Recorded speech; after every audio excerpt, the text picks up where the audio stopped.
Hello everyone and welcome back to my Let's Play on F1, the original Formula 1 game for PlayStation. And today we're at round 4 and it's going to be Catalonia, yes, for the Spanish Grand Prix, if the loading screen ever actually gets past this bit.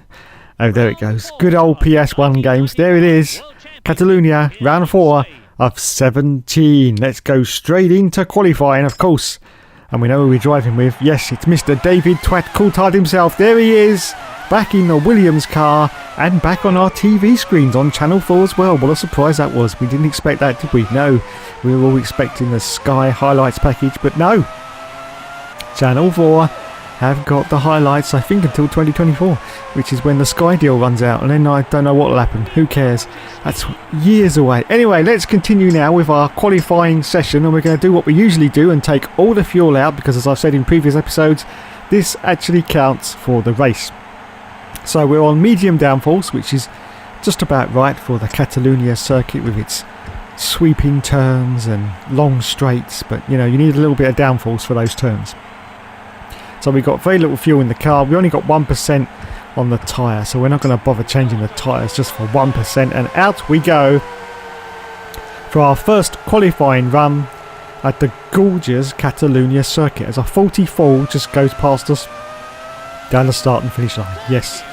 So there we go, and it's away we go, as Murray Walker would say. There's Michael Schumacher, who's done a 25-second first sector time. Let's see what Mr. Coulthard's going to do. It's going to be terrible, of course, because he's just come out of the pits. I think it's going to be at least a 30-second, maybe even a 50-second first sector time. As you can see, we're just going to leave the Foster side now, and there is the sector time. It's 34 seconds, 8 seconds off the pace, of course. Oh dear, it goes a little bit wide there for Mr. Coulthard, a little bit wide indeed. So yes, marvel everyone at the beauty of the PlayStation 1 graphical engine. Just look at it, look. And just look at the pop-up. Just look how the trees pop up in the background. It's absolutely glorious. And you know what? I'd rather play one of these games on the old PS1 than a PS4 version of F1 like F1 2018. Oh my god. I've got so many things I'd like to say about that game, but unfortunately I won't, because I'll get very, very angry indeed. But let's just say there's a reason why I play these old games, and there it is right in front of you. It's because they're fun. And you don't have to deal with all the bullshit they get in these modern games. As we go past that 44 once again, yeah, you know the kind of bullshit I mean. ERS, oh my god. Now that was a fantastic idea, wasn't it? To make that manually controlled by the user. Yeah, that was a great idea. All previous other years, it's been automatically controlled. Even going back as far as F1 2014 on the PlayStation 3. That had ERS, but that was automatically controlled. You had no outside control of it. It just did it. And you didn't know you was doing it, but it was doing it. Yeah. But now, the brains at Codemasters thought to themselves, no, let's complicate things even more. Because, you know, they're not that complicated playing this game, are they? No, of course they're not. I mean, we've got the fuel that you have to constantly go up and down as it is. But no, we'll just add another layer of complication in and add ERS, which only lasts about a lap and a half before you have to turn it down. Yeah, about a lap and a half, then you have to turn it down. And then you have to spend the whole entire race basically running a battery. Yes, a battery. You've got to turn it up, you've got to turn it down, then you've got to turn it up because you're not going fast enough, but now you've gone too fast now, so you've got to turn it back down again. Yet no, there's no ERS left, so just turn it back down again. Oh my bloody good gold. It's absolutely unbelievable, and I just wish they'd left it automatic. I really do, because it adds absolutely nothing to that game. Anyway, enough of F1 2018. You're all here to see F1 95. Yes, this is the season. Oh my goodness, 15th position at the moment for Mr. David Twat Coulthard. That's a fantastic position there. Yes, this is the season in 1995 that was won, of course, by Mr. Michael Schumacher in the Benetton. Now, a lot of people, of course, said that Benetton were slightly bending the rules a little bit in 1995. Yes, slightly bending the rules, or as we like to call it around here, bloody cheating, mate, weren't they? Bloody cheating. Yes, they were. Anyway, no matter, because officially Benetton won the championship. So there's nothing we can do about it. No, nothing we can do about it now. It is in the records, so that's it. They won. The evidence against them, I think, was unproven, although it was, there was suspicions, but I don't think it was proved at all. So that's it. Michael Schumacher won the championship in 1995, despite the fact that I think the Williams car was a little bit superior.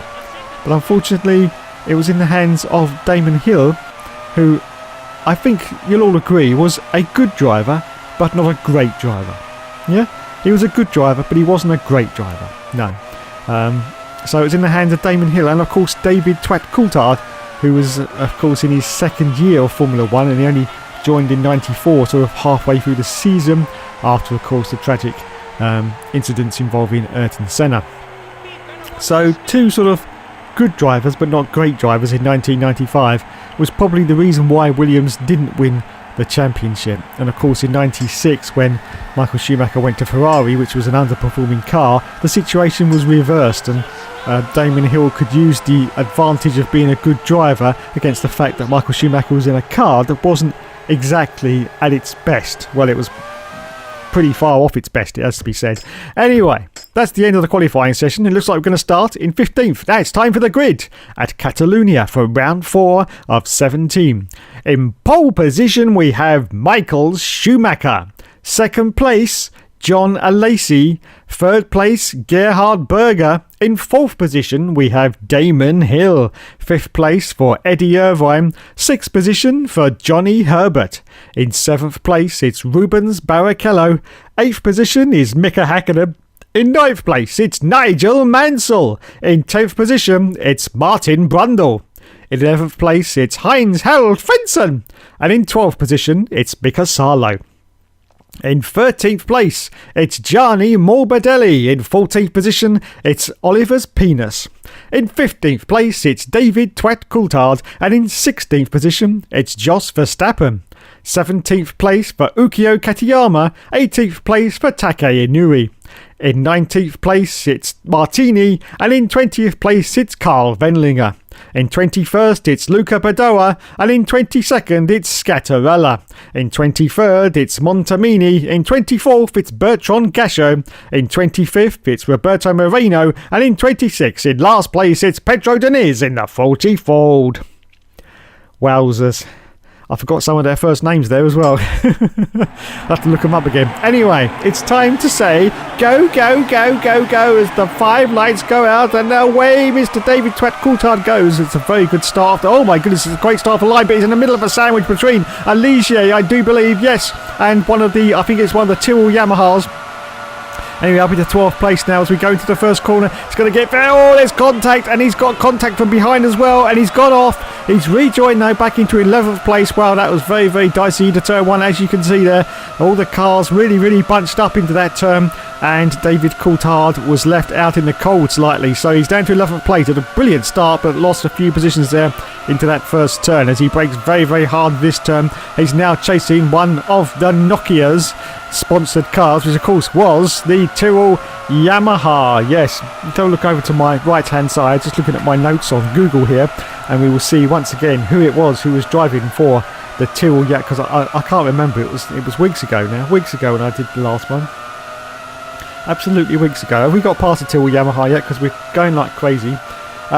Let's have a look. Here we go. Nokia Tyrrell Yamaha, of course, was driven by Ukio Katayama, Gabriele Tarquini and Mika Salo. Yes, Mika Salo, who did very, very well in his career and ended up in Ferrari, in fact, not for very long. And didn't he replace Michael Schumacher, I do believe, in 1999 after he broke his leg at Silverstone? I do believe he did, yes. And then he went on to get a Sauber seat, I do believe, didn't he? Yes, Sauber seat. Yes, I think my memories. See, I remembered that without looking it up on Google. As we go past the Tyrrell Nokia Yamaha of whoever it was, because there's no names above the drivers, it could have been Mika Salo or Ukio Katayama.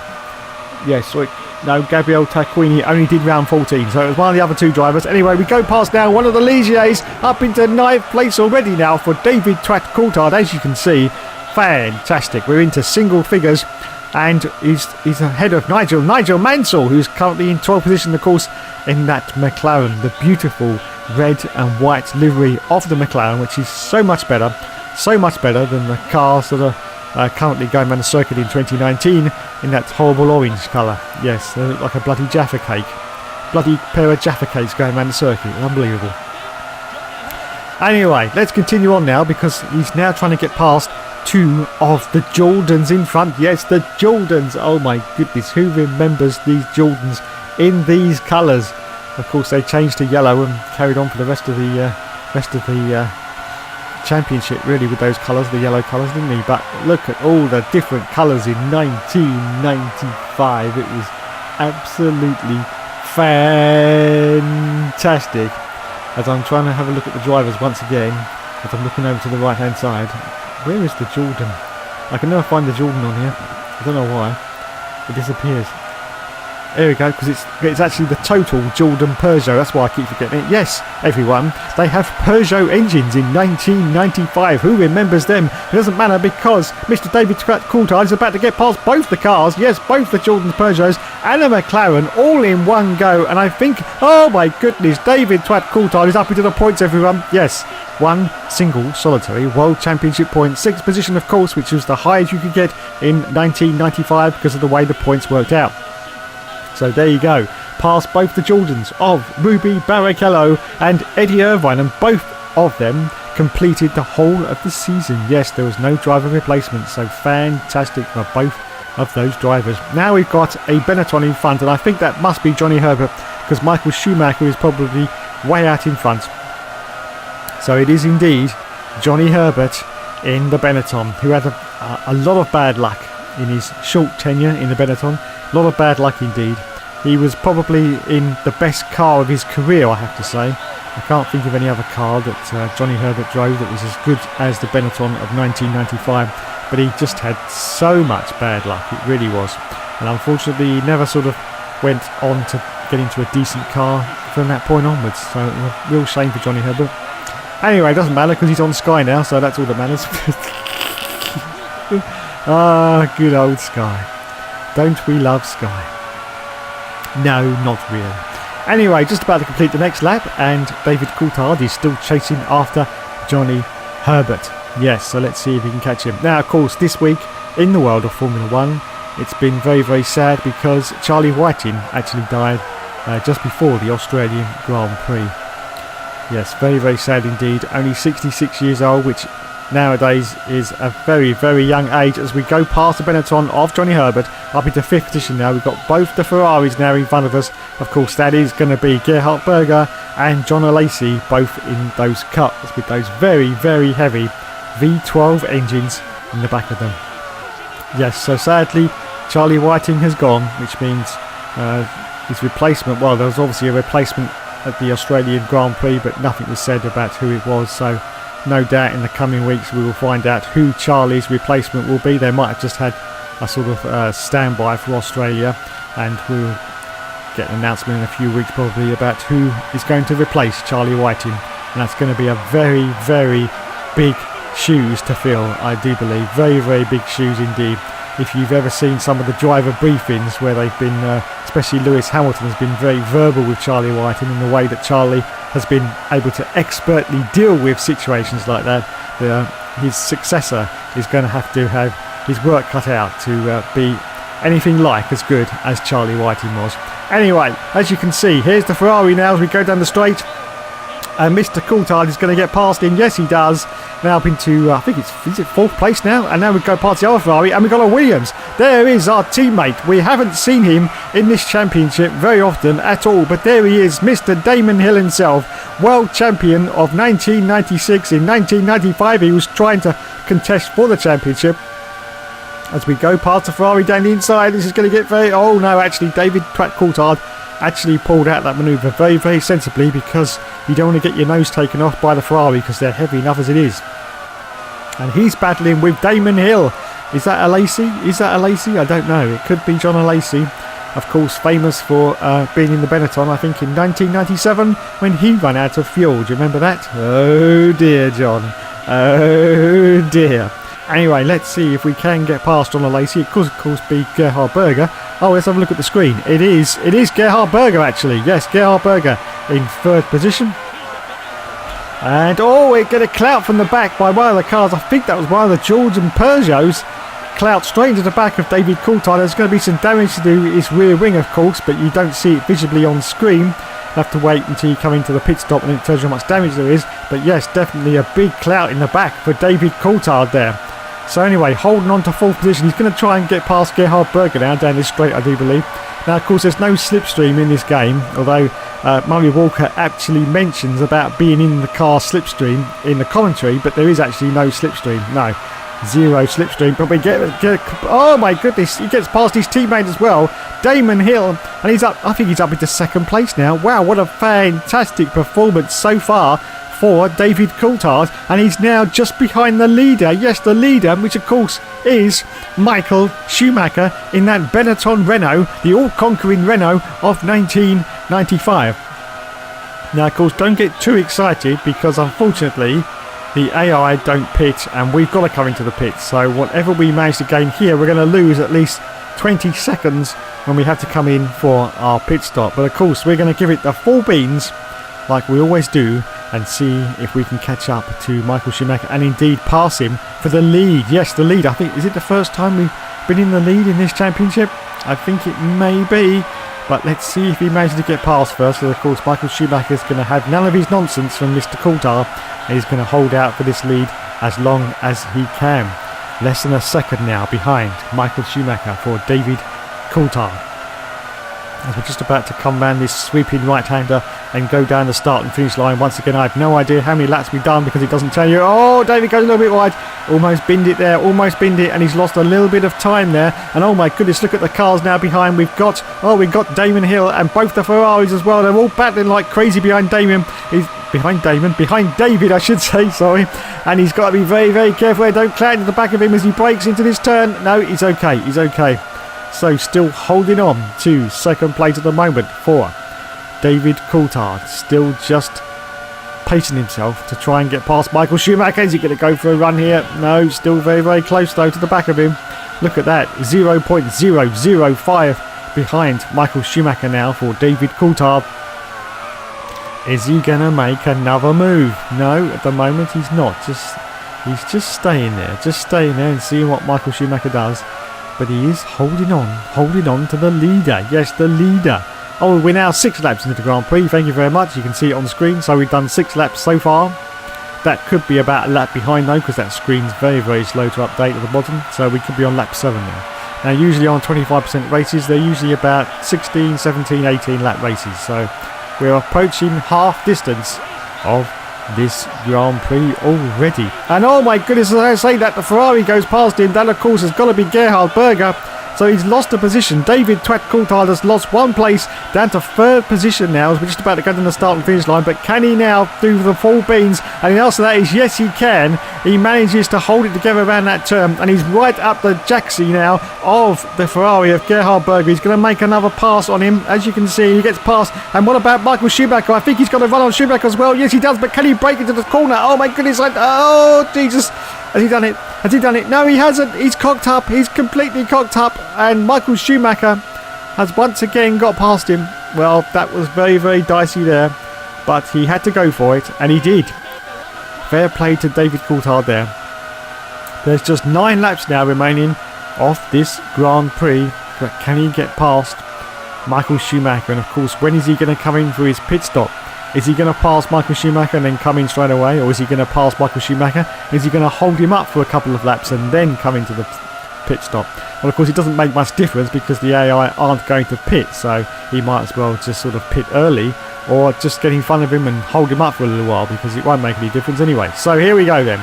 Still chasing after Michael Schumacher. I've got a good feeling that we are going to get some points in this race. Oh my goodness, no, as I say that though, Damon Hill's gone straight into the back of David Twat Coulthard and he's lost his rear wing and he's down to 6th position now. Oh my goodness, disaster, absolute disaster at the Spanish Grand Prix for David Coulthard. His rear wing has gone, but I have to say, don't panic. No, because the rear wing actually makes 0 difference to your car. No, it doesn't. You can carry on going without a rear wing and there's nothing. There's absolutely nothing. There's no understeer, no oversteer, just nothing. So you just carry on going. Yeah. In fact, we might not even repair our rear wing. We might just carry on going. Anyway, we've come in for our pit stop because we've got to make one anyway. And we are going to repair the rear wing. Just basically for appearance's sake, really. But it isn't necessary because it really doesn't make any difference.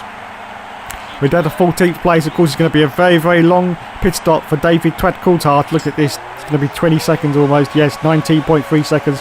And he comes out now in 14th position with, I think, about 7 laps left to go. Now down to 16th place as more cars are going past the start and finish line. But the question is, can he get back into the points now? Look at that. 8 laps remaining, which probably means 7. So with 7 laps left in this Grand Prix, is David Coulthard going to get back up and catch the back of the field, get past the back of the field, get up into the leaders and actually get some points in this race? We're just about to find out. Look at this. Already he's caught up to some of the back markers. I think that's the MTV car, is it there? Or is it the LaRousse? Was it the Git? Oh, I can't remember. Let's have a look at my notes again over here. Is it the LaRousse? I think it is. Or is it the Pacific Team Lotus? It might be the Pacific Team Lotus. I've forgotten already, to be honest. But there you go. He passes 2 of the back markers and still in 14th position at the moment. But Michael Schumacher is now 41 seconds ahead. Now don't forget, we were less than a second at one point, but now we're down to 41 seconds because you've got to include that pit stop. And of course we had a collision with some of the other cars there, which slowed us right down as well. So I think in total we've probably lost about 30 seconds. Anyway, David Coulthard will persevere in 14th place with half a dozen laps left to go, and there's more cars now that he's catching up to. Of course, these back markers are very, very slow. As I've said in previous episodes, the 44 was up to 10 seconds a lap slower. Yes, you can't have that these days, can you? But yes, in 1995, that was what happened with the slower cars. So it's going to be very, very easy for David Coulthard to catch up and probably get into the top 10 very, very quickly indeed as he goes past the Tyrrell Yamaha, of course. So already up into 13th position now. But is he going to get into the points? This is what we need. We need some points now. Otherwise, we're not going to have much chance of finishing well at the end of this championship. Of course, the objective is not to win the championship and be a hero. It's basically, as I've said, let's play Formula 1. That's exactly what we're going to do. We're just going to play it and see where we end up at the end of the season. Yes, we're not going for glory. There's no point. There's really no point. This is just a fun little championship where I get to really talk a lot of old shit for about half an hour, and surprisingly enough, a lot of people seem to listen to it. I should maybe do it as a podcast and do an audio-only version on SoundCloud. What do you reckon? You reckon you'd like to hear that? Hear the hookster just waffling on for half an hour? Yeah, well, if you need to go to sleep, it would be the ideal antidote, I do believe. Yes. Anyway, 13th position for David Coulthard. We're chasing the other Tyrrell Yamaha, and he's trying to get past one of the Jordans, who obviously must have dropped back a little bit because they were quite high in the rankings. So obviously something's happened there. And there is the Tyrrell Yamaha trying to get past. But of course now we're going to get a run on these cars with our superior speed advantage. Well, I say that actually. David hasn't actually managed to catch up to these cars yet. So yeah, and as you can see, they're darting about all over the place like they do in this game. Yeah, so this game, of course, was made by Psygnosis in 1996. Yes, 1996. Very few people actually made this game. I think the team was probably about 10 or 11 in total. That was usually about the size of a team for these PS1 games. Nothing like the 2, 3, 4, 500 strong teams you've got these days for the latest blockbuster games. Yes, got hundreds of staff working away, beavering away, trying to make these games. But back in 1995, of course, it was still a very, very small industry, especially in the UK where this game was made. You didn't have all the big EA. Well, EA of course existed, but they weren't as big as they are now. And so the teams that actually made these games consisted mainly of about a dozen people at most, I would say, and probably one of those was the one that made the tea every morning. Because as you know, oh my goodness, there's contact again with the car behind. I think that's one of the Ligiers. But as I say, as everyone knows, the English do like their tea constantly. Yes, constantly.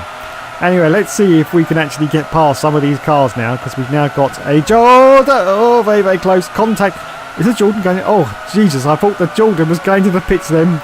That would have... Oh my goodness, and there's more contact. Oh no! It's the Ligier, and Coulthard almost goes round, but he doesn't. Oh no, but he's lost a huge amount of positions now. He's just ahead of Oliver's Penis, who's currently in 7th.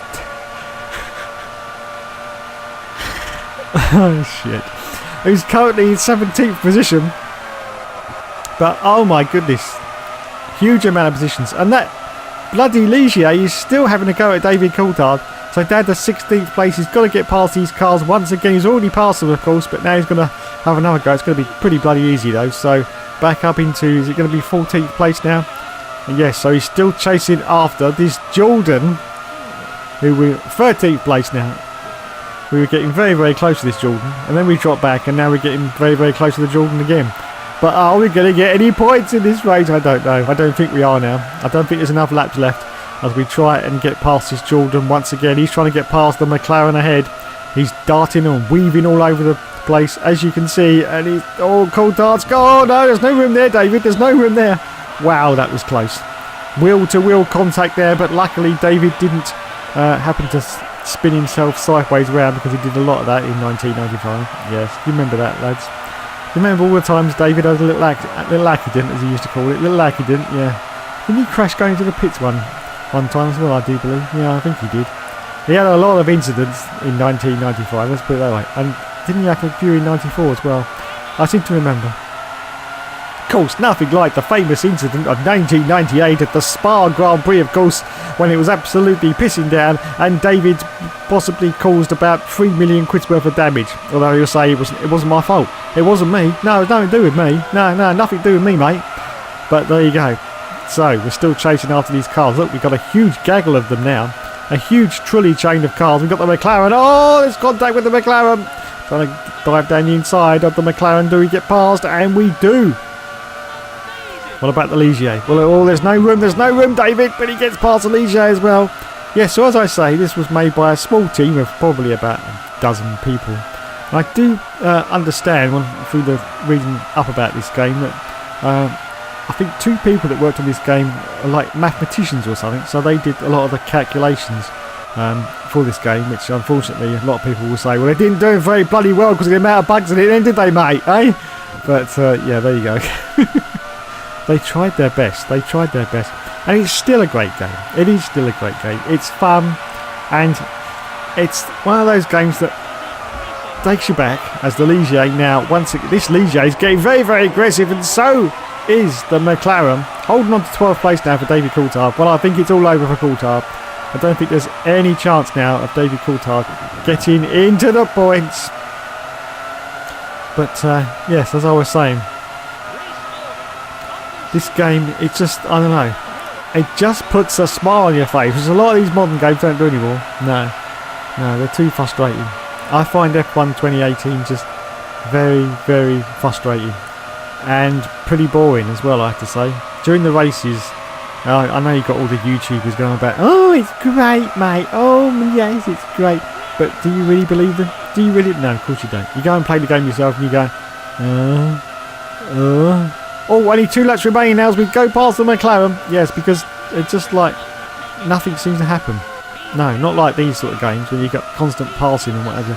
Just nothing seems to happen. It's like, and of course in 2018 you've got the AI, which don't seem to be able to see you, so they like to smash straight into the back of you at every opportunity they get, which is absolutely shit.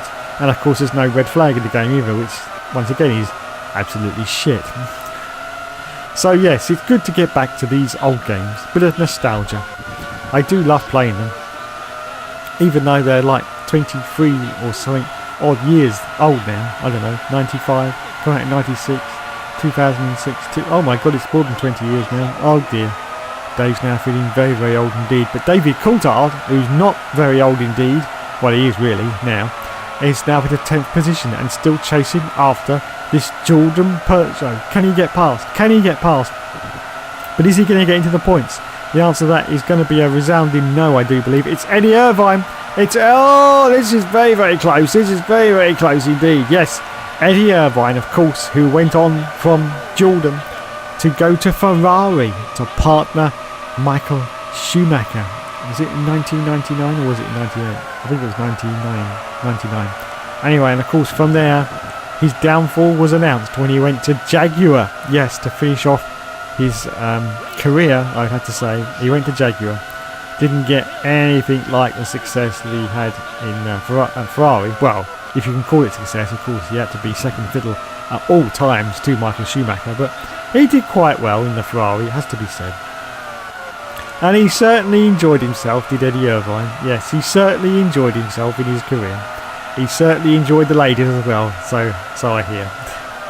Good on you, Eddie. Good on you. Anyway, so there you go. Ninth position at the moment for David Coulthard. We've only got 1 lap to go, I think. 1 lap to go. Can we get past these other 3 back? Can we get into the points? Wait a minute. 9, 8, 7, 9, 8, 7. Oh my goodness, that third car in front could be our World Championship point if we can get it. Oh, Jesus. Oh no, and as I say that, he's been hit by the commentator's curse, and David Coulthard has now gone down from 9th place to 14th position. Unbloody-lievable. I knew I should have kept my mouth shut. Yes. That's it, everyone. It's all over. David Coulthard is going to finish possibly 12th now, if he can get past some of these other cars in front. But that's it for any points. There's only 1 more lap to go. Michael Schumacher's in the lead. Damon Hill is in 2nd place. John Lacey's in 3rd. And Damon Hill, I've said it again. That's the 2nd time this video. And David Coulthard is going to finish in about 14th place, possibly 12th. Let's have a look and see if he can get past these cars as we go into the final lap at the gorgeous Spanish circuit. Just look at the backgrounds as well. Look, don't forget this is a PS1 game, but look, you see the mountains in the background? Absolutely fantastic, isn't it? Yeah, it really is. Oh my goodness, there's more contact though from the Ligier. More contact. But let's see if we can finish up this race now and get absolutely no points once again. Oh no, he's gone there. Oh, this is unbelievable now. The AI are just really, really aggressive at this Spanish track. And it looks like David Coulthard is only going to finish now in 14th position. Yes. And the car in front of him in the Ligier is Martin Brundle. It's Brundle! Oh my goodness. Wow. He's now at Sky as well, of course, isn't he? Yes. Oh, we love Sky. Anyway, this, I think, is the final lap of the Grand Prix. Are we just about to finish it in 14th place? I think the answer to that is going to be a resounding yes. So, as the cars are about to go past the start and finish line, David Coulthard is going to finish in a disappointing 14th position. As we cross... Oh, is he going to get past Ligier? Yeah, it's the Ligier. What about, oh, just the Ligier. Oh, that's unlucky for David Coulthard. 13th place then. So there's the final scores on the doors. Michael Schumacher won the race, Damon Hill in 2nd, John Lacey in 3rd, Gerhard Berger in 4th, Rubens Barrichello in 5th, and Johnny Herbert in 6th. And Coulthard finished in 13th place with the fastest lap from Michael Schumacher of a 1:32.390. Well, there you go. Thanks so much for watching, everyone. Let's have a look at the final standings at the moment. Michael Schumacher's in the lead with 23 points. David Coulthard's in 6th place with 7 World Championship points. And in the Constructors, Williams are in 2nd place. Well, as I say, thanks so much for watching, everyone. You've been awesome as always. And thanks to listening for me waffling on for the last half an hour, talking a lot of my old shit. And, of course, there will be more later.